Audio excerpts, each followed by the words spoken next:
ओम सुमुखश्चैकदन्तश्च कपिलो गजकर्णकः लम्बोदरस्य विघ्नो विघ्ननाशो विनायकः धूम्रकेतुर्गणाध्यक्षो बालचन्द्रो गजानन द्वादशेतानि नामानि या पठे शृणुयादपि सर्वमंगलमांगल्ये शिवे सर्वार्थसाधिके शरण्ये त्र्यंबके गौरी नारायणी नमोस्तुते। नमस्कार, स्वागत है आपका आचार्य वाणी में। मैं आचार्य डॉक्टर विक्रमादित्य आपके साथ हूँ और आज का हमारा विषय है कर्क राशि वालों के लिए अप्रैल के अंतिम में ग्रहों का योगायोग किस प्रकार का बनेगा। देखिए, कर्क राशि वालों के लिए इस वक्त जो समय चल रहा है वो थोड़ा सा पुरुषार्थ ज़्यादा करने का योग बनाता दिखाई दे रहा है। ये बता रहा है कि यदि पुरुषार्थ कम होगा, कई चीज़ों में हम थोड़े से यदि पुरुषार्थ में कुताही बरतेंगे, मेहनत में कम थोड़ा सा अपने मन को चुराएंगे तो चीज़ें उतनी अनुरूप नहीं आएंगी।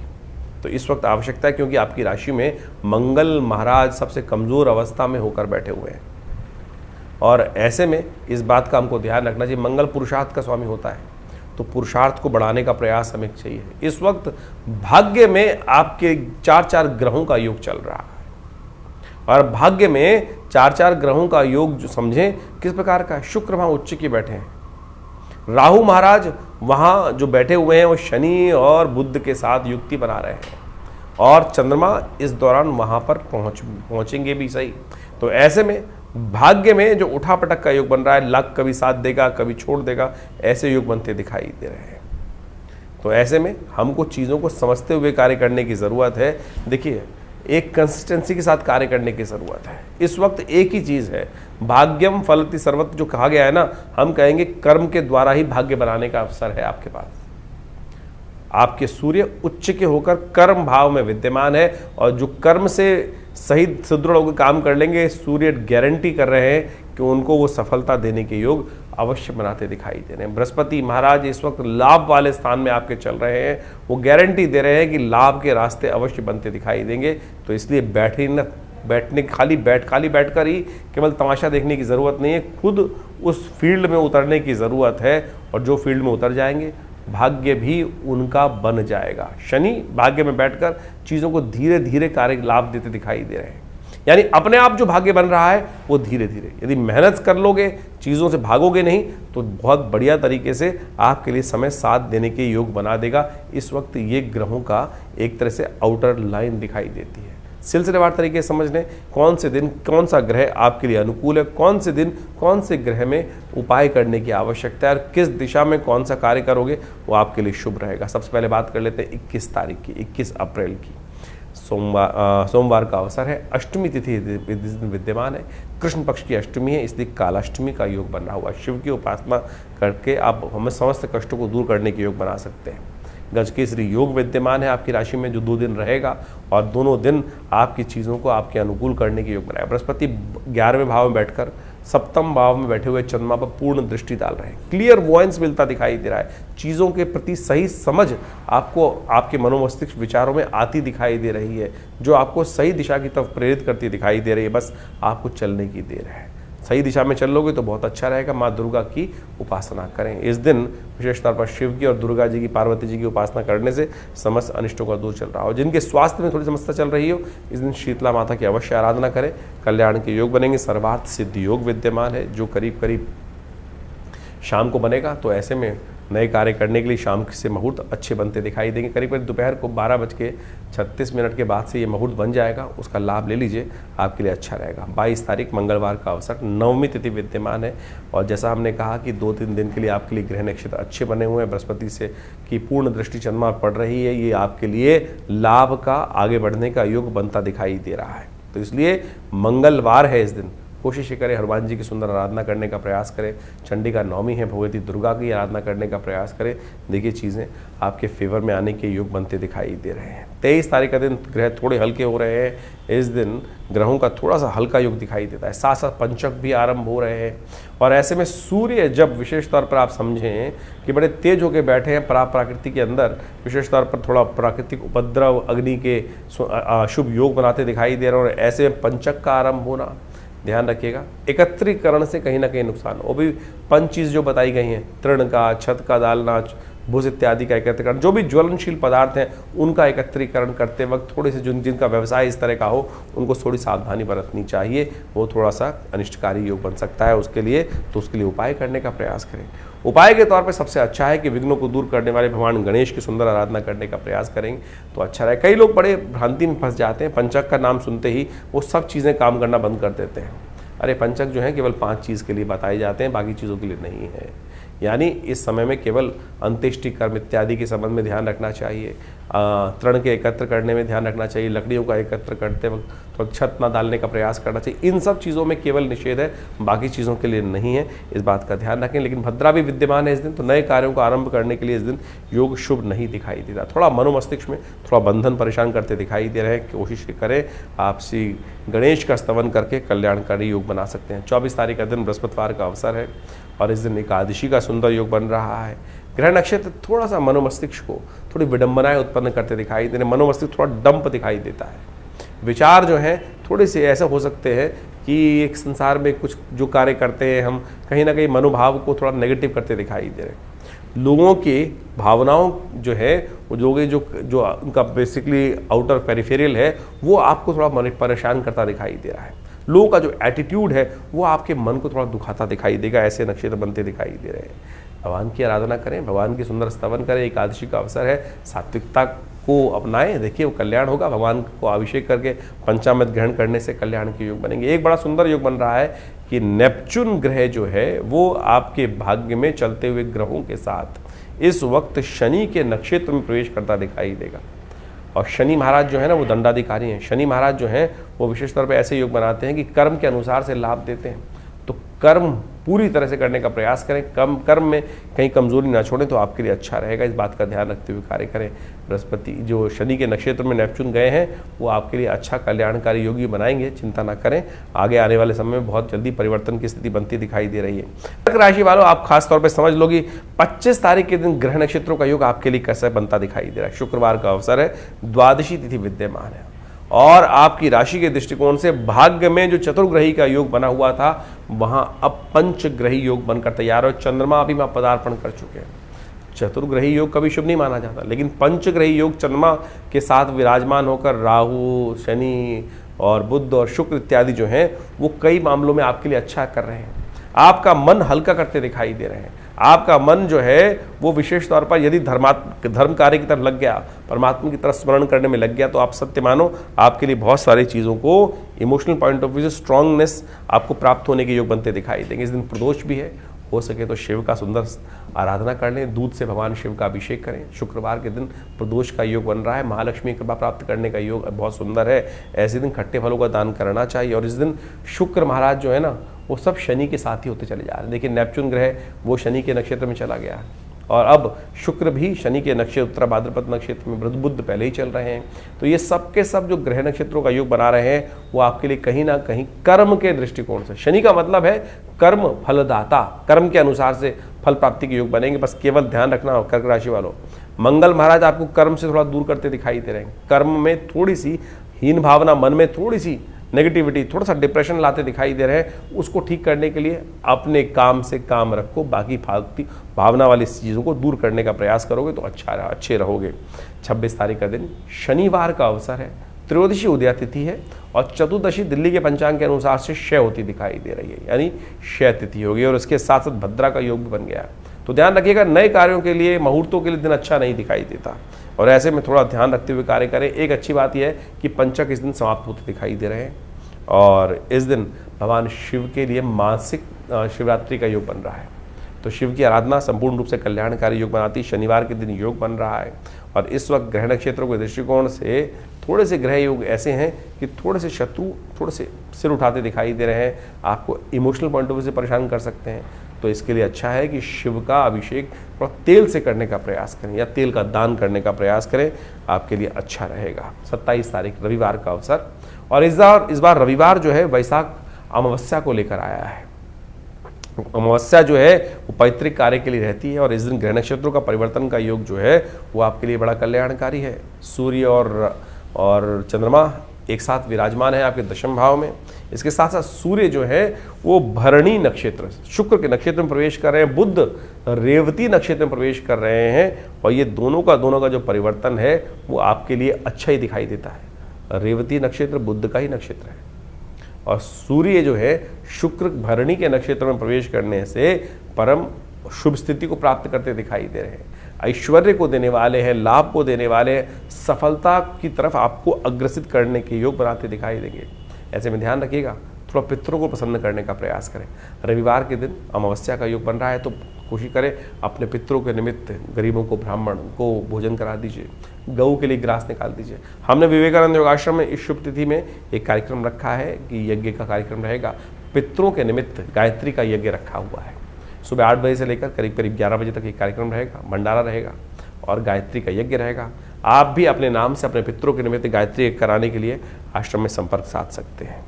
28 तारीख का दिन सोमवार का अवसर, शुक्ल पक्ष आरंभ होगा। वैशाख का ये महीना कई शुभ योग को लेकर आता दिखाई दे रहा है, और ऐसे में इसी शुभ तिथि पे बृहस्पति महाराज भी अब मंगल के नक्षत्र में मृगशिरा नक्षत्र के द्वितीय चरण में प्रवेश करेंगे। शनि महाराज उत्तरा भाद्रपद नक्षत्र के प्रथम चरण यानी अपने ही नक्षत्र में प्रवेश करेंगे, तो दोनों ग्रह शक्ति संपन्न होने के योग बना रहे हैं। भाग्य में चलते हुए शनि महाराज अपने नक्षत्र में प्रवेश करेंगे, और ये विशेष तौर पर भाग्य के लिए अच्छे रास्ते बनाने का आपके लिए एक दिशा निर्देश मिलता दिखाई दे रहा है। बहुत सारे काम जो होते हैं ना भाग्य से सपोर्ट करते हैं, भाग्य की सहायता हमको हर जगह चाहिए होती है, तो शनि महाराज वहाँ भाग्य में अनुकूलता प्रदान करने के योग बना सकते हैं। लेकिन ध्यान रखिएगा कि इस समय सही दिशा में कार्य करने की ज़रूरत है। बृहस्पति महाराज पूरी तरह से लाभ देने के योग बनाने की तरफ अग्रसर होते दिखाई दे रहे हैं। पीली चीज़ों का दान करें, हो सके तो थोड़ा सा केसर युक्त दूध से भगवान का अभिषेक करेंगे भगवान शंकर का, तो वो आपके लिए अच्छा रहेगा। पीली चीज़ों का दान करना भी आपके लिए अच्छा है। 29 तारीख मंगलवार का अवसर, द्वितीय तिथि विद्यमान है। इस दिन परशुराम जयंती का सुंदर योग बन रहा है। चंद्रमा सुबह 4 बजे के आसपास अपनी उच्च राशि में प्रवेश करेंगे, बृहस्पति के साथ योग बनाएंगे, और ये आपके लिए बड़ा अच्छा अनुकूलता प्रदान करता दिखाई दे रहा है। गज केसरी योग बनकर एक बार पुनः आपके लाभ वाले स्थान में चीज़ों को आपके अनुरूप करता दिखाई देगा। इसके साथ साथ इस दिन सर्वार्थ सिद्धि योग भी है, चंद्र दर्शन भी है।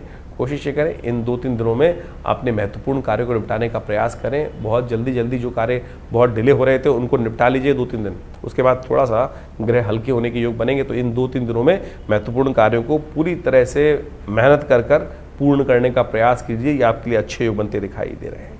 30 तारीख बुधवार का अवसर, और इस दिन तृतीया तिथि विद्यमान है। अक्षय तृतीया का अद्भुत योग है। अक्षय तृतीया के दिन शुभ योग बोला जाता है कि जितनी भी शुभ कार्य करोगे वो हमेशा कल्याण के योग बनाएंगे, वो आपको अच्छे फल देंगे। बुरे कार्य करोगे तो उनका भी अक्षय फल, बुरा फल प्राप्त होगा। इसलिए शुभ कार्य करने का प्रयास करें। चंद्रमा उच्च के होकर आपके लाभ वाले स्थान में बृहस्पति के साथ विराजमान है, ये राजयोग का निर्माण कर रहे हैं, चीज़ों में सफलता की तरफ आपको अग्रसित करते दिखाई दे रहे हैं। तो अपने मूड को सही बनाकर काम करिए, अच्छा रहे। इस प्रकार से आपने ग्रहों का खेल दिन पर दिन किस प्रकार का रहेगा वो समझने का प्रयास किया। देखिए, ये ग्रहों का जो खेल है वो विशेष तौर पर हर रोज परिवर्तन के साथ आगे बढ़ता रहता है जीवन। लेकिन इस समय जो चतुर्ग्रही योग बना हुआ है वो पूरे अप्रैल के अंदर जिस प्रकार चलने वाला है वो कहीं ना कहीं इस समय ग्रहों की युति को शुभ नहीं करता। और ये चतुर्ग्रही योग जो है वो कई बार जब भी जन्मपथ विशेष तौर पर गोचर में बनता है तो वो संसार के अंदर कुछ ना कुछ अशांति, चाहे वो प्राकृतिक आपदाओं को उत्पन्न करने के योग बनाता है या विश्व में अशांति का वातावरण बनाता है। जनमानस में अशांति की तरफ प्रवृत्त करने के लिए बहुत सारे उपद्रवी तत्व जो हैं वो प्रेरित करते रहते हैं लोगों को अपने स्वांता सुखाई। संसार में लोग अपने स्वार्थ के लिए पता नहीं कहाँ किस किस प्रकार से किन किन के जीवन को बर्बाद करने का प्रयास करते हैं, और ये आज से नहीं अनादिकाल चलता रहा है। और इन्हीं सब चीज़ों को समझकर ज्योतिष के आचार्यों ने इन योगों को समझते हुए इन चीज़ों को लिखा, बताया कि किस प्रकार का योग चल रहा है। जैसे आप देख रहे हैं कि इस वक्त आपके राशि के दृष्टिकोण से हमने दिन पर दिन किस प्रकार का योग था वो तो समझाए, लेकिन ये भी समझने की आवश्यकता है कि विश्व के दृष्टिकोण से जो इस वक्त ग्रहों का योग है, चाहे वो शनि महाराज है, शुक्र है और राहु इत्यादि हैं, और साथ साथ बुध इत्यादि, इन चारों ग्रहों की युति जिस प्रकार से ग्रहों की बनी हुई है वो विश्व को कहीं ना कहीं अशांत करती है, और ये प्राकृतिक आपदाओं को भी लाती है, भूकंप इत्यादि। अभी आपने देखा कुछ दिन पहले भयावह भूकंप की कई बार स्थिति बनी, वो ग्रहण के कारण तो थी, लेकिन और भी बहुत सारे कारण बनते रहते हैं। और ऐसे में अभी इसका प्रभाव कुछ दिन रहने वाला है, और अगले महीने मई में जाकर कई ग्रहों का परिवर्तन का योग बनेगा, चाहे वो बृहस्पति हो, चाहे वो राहु ग्रह हो और बहुत सारे ग्रह भी परिवर्तन की तरफ जाने का योग बनाएंगे। और इस वक्त जैसे आप समझे मंगल ग्रह भी अपने सबसे कमज़ोर स्थिति में चल रहा है, तो ऐसे में दुस्साहस के योग भी बनते दिखाई दे रहे हैं। इसके साथ साथ देखिए, अभी जो विश्व के दृष्टिकोण से हम समझें तो अगर आप ग्रहों के योगायोग को देखें तो वो ऐसा दिखाई देता है कि विश्व में दृष्टिकोण से जो सूर्य राजा बनकर इस बार आए हैं, मंत्री पद भी उनके पास है, तो इसके कारण से विश्व में गर्मी का भयावह प्रभाव देखने को मिलता दिखाई देगा।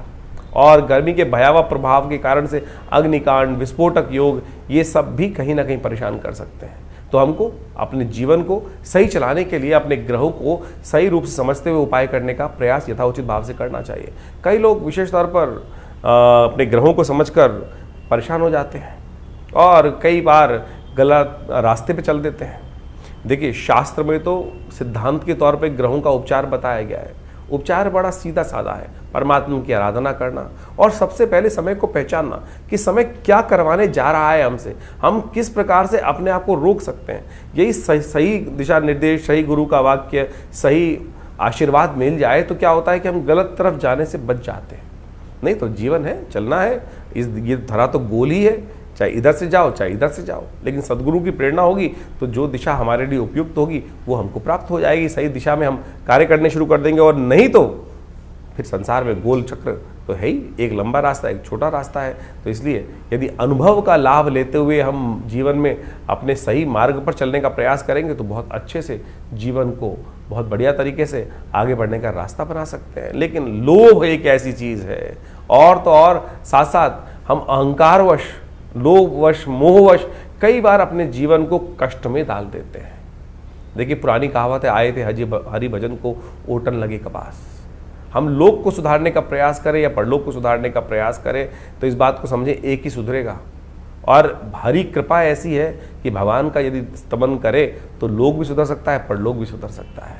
लेकिन संसार के माया के प्रपंच से अपने आप को दूर करते हुए कार्य करने का प्रयास करें। अभी आने वाले समय में बहुत सारे सुंदर उत्सव पड़ने वाले हैं। इन सब उत्सवों को हमारी भारतीय संस्कृति में हमारे ऋषि मुनियों ने सनातन पद्धति में हर रोज़ कोई उत्सव का सृजन किया। कारण क्या था?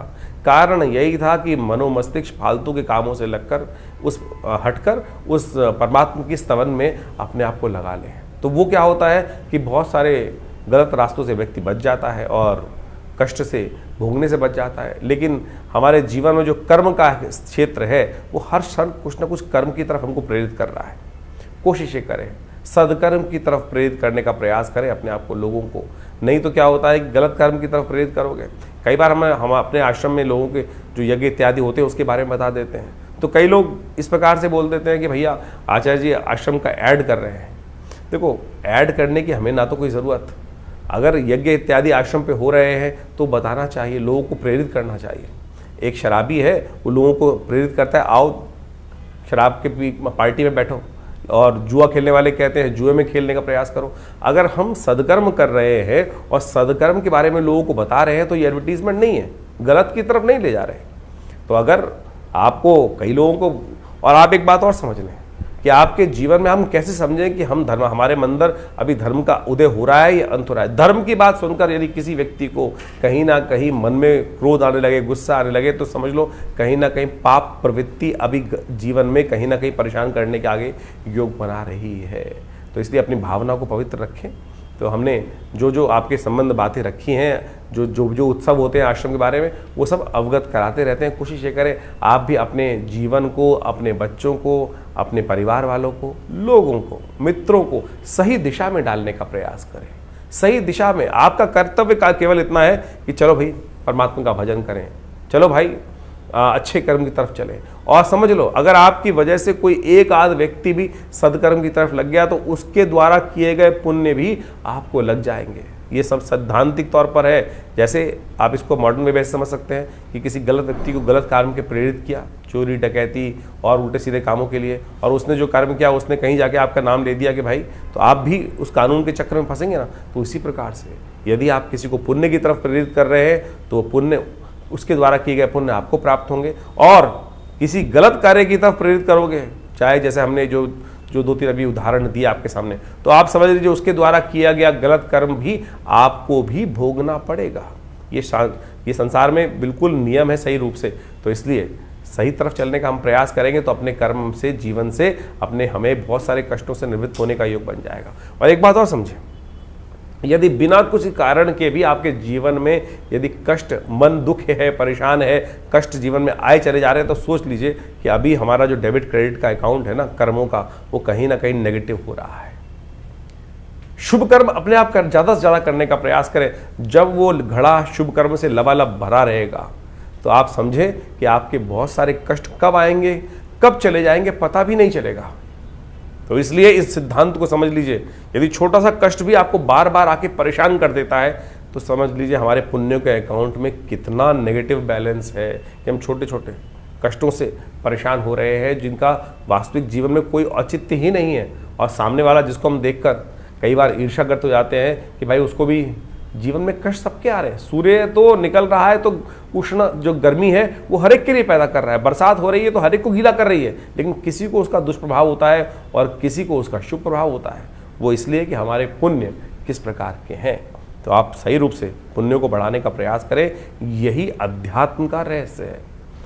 ये न केवल प्रकार यानी ऐसे या वैसे कैसे भी अपने आप को सद्कर्म की तरफ प्रेरित करने का प्रयास करें। इसके लिए शास्त्रों में अनेक नियम, चाहे वो योग कथाएं हों, चाहे वो यज्ञ हो, चाहे वो दान हो, चाहे वो पुण्य हो, चाहे वो सद्गुरु का आशीर्वाद हो या अच्छे लोगों के सानिध्य में बैठने की कर्म बनाए गए हैं, वो सब शास्त्र के अनुसार से आपको पुण्यों को बढ़ाने की तरफ ही ले जाते हैं।